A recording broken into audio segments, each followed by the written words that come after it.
Political science में अभी हम आप लोग को पढ़ाने जा रहे हैं जो 2 नंबर का है और इसमें लगभग 30 क्वेश्चन पूछता है। 30 क्वेश्चन में जो है आपको 15 का जवाब देना रहेगा। अगर आप मेरे चैनल पर नए हैं तो सब्सक्राइब कर लीजिएगा, क्योंकि उसी तरीका का वीडियो हम लाते हैं जो आपके एग्जाम में निश्चित रूप से पूछे जाते हैं। यह क्वेश्चन अक्सर पूछता है कि गठबंधन सरकार की अवधारणा स्पष्ट कीजिए।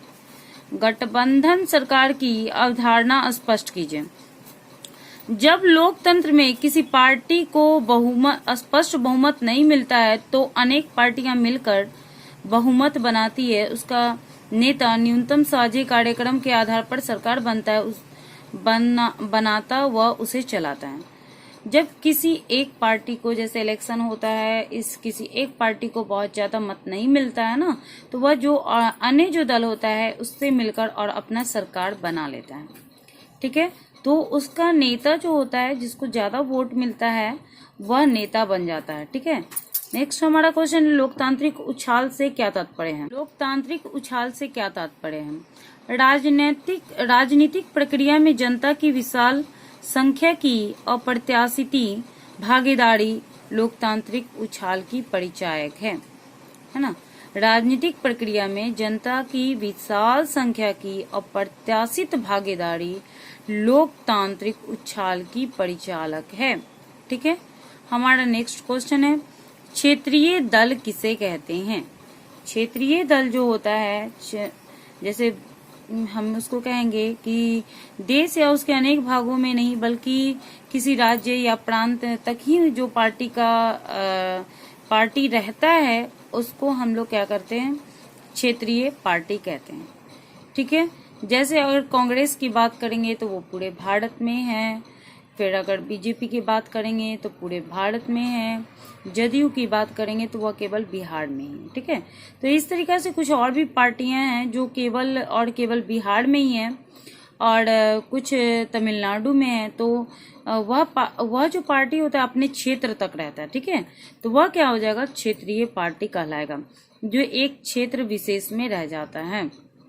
ठीक है, सामूहिक उत्तरदायित्व का अर्थ बताइए। सामूहिक उत्तरदायित्व का अर्थ बताइए। मंत्री परिषद सामूहिक रूप से लोकसभा के प्रति उत्तरदायी है।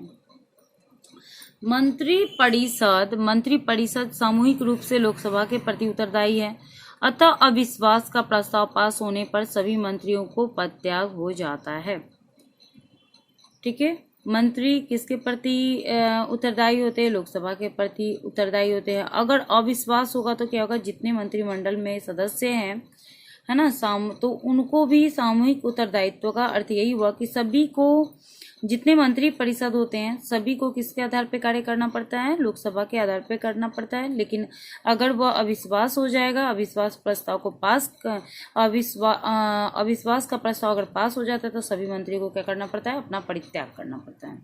फिर हमारा जो नेक्स्ट क्वेश्चन है वो है, अनुभववाद या प्रयोगवाद का अर्थ बताइए। अनुभववाद या प्रयोगवाद का अर्थ बताइए।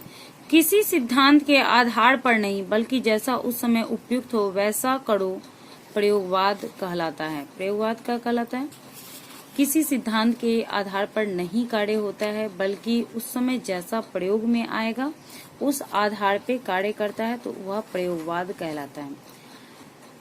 जैसे आपको पता है कि राम मंदिर का जो निर्माण हुआ था उस समय बीजेपी के जो नेता थे उनका नाम क्या था? आपको अटल बिहारी वाजपेयी जी पीएम बने थे। उस समय लाल कृष्ण आडवाणी जो है एक कट्टर विचारधारा के थे। बीजेपी के जो थे वो कट्टर विचारधारा के कौन थे?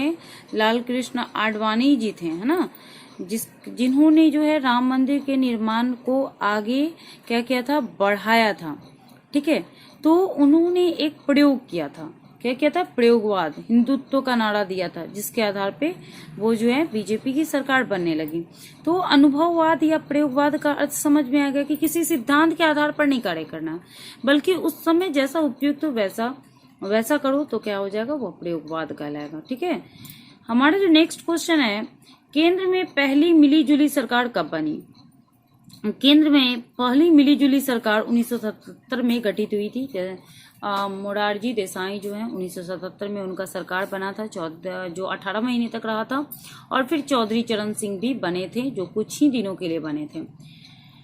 फिर हमारा नेक्स्ट क्वेश्चन है, श्रीमती इंदिरा गांधी की हत्या कब की गई? तो श्रीमती इंदिरा गांधी की जो हत्या है 1984 ईस्वी में की गई थी। इनके समय में भी कांग्रेस बहुत ही मतलब कि कांग्रेस का जो है बीच बीच में खराब स्थिति हो गया था, किंतु इंदिरा गांधी ने उसको संभाले रखा। बट उनका 1984 में निधन हो गया। उसके बाद जो है कांग्रेस को फिर राजीव गांधी ने संभाला। ठीक है, राजद का पूरा नाम क्या है? राजग हमारा नेक्स्ट क्वेश्चन है कि राजग का पूरा नाम क्या है? तो राष्ट्रीय जनतांत्रिक गठबंधन। राष्ट्रीय जनतांत्रिक गठबंधन जो है राजग का पूरा नाम है। 1989 में राष्ट्रीय मोर्चे द्वारा बनाई गई सरकार का प्रधानमंत्री कौन था? 1989 में राष्ट्रीय मोर्चे द्वारा बनाई गई सरकार का प्रधानमंत्री कौन था? पीवी सिंह। कौन थे? पीवी सिंह। राष्ट्रीय मोर्चे द्वारा 1889 में बनाई गई सरकार का मुखिया कौन था? पीवी सिंह। ठीक है, फिर से हम लोग देख लेते हैं। 1889 में राष्ट्रीय मोर्चे द्वारा बनाई गई सरकार का प्रधानमंत्री कौन था? 1889 में पीवी सिंह बने थे। और किसके द्वारा बनाई गई थी? राष्ट्रीय मोर्चे द्वारा। फिर हमारा नेक्स्ट क्वेश्चन फिर से देख लेते हैं, क्योंकि हम लोग को याद करना रहता है, ताकि हम लोग का मतलब तुम लोगों का एग्जाम रहता है, ताकि तुम लोग का एग्जाम में यह जो आंसर है वह छूटे नहीं।